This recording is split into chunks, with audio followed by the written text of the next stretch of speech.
2025 आता उजाडलेल्या 2024 प्रमाणेच हे वर्ष देखील महाराष्ट्रासाठी निवडणुकांचं वर्ष ठरणार आहे। या वर्षात राज्यातील गेली 2 वर्ष रखडलेल्या महापालिका, जिल्हा परिषद आणि नगरपालिका निवडणुकांचं बिगुल वाजणार आहे। 2 वर्ष प्रलंबित असलेली ही निवडणूक आता त्याविरोधातली एक याचिका आहे ती सुनावणी त्याची आता 22 जानेवारी होणार आहे। त्यानंतर या निवडणुकांची घोषणा होऊ शकते। 2025 हे वर्ष आता निवडणुकांचं असणार आहे कारण 29 महापालिकांच्या निवडणुका होणार आहेत।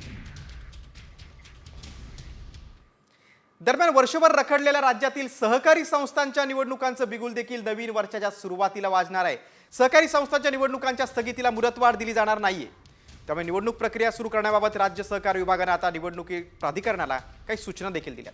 उद्या म्हणजे 1 जानेवारीपासून ही प्रक्रिया आता सुरू होणार आहे। सहकारी संस्थांच्या निवडणुकांच्या स्थगितीला मुदतवाढ नाही।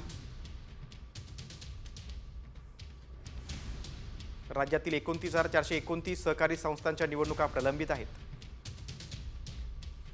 निवडणूक प्रक्रिया 1 जानेवारीपासून सुरू होईल। न्यायालयाने प्रतिबंध केलेल्या संस्थांच्या निवडणुका होणार नाहीत।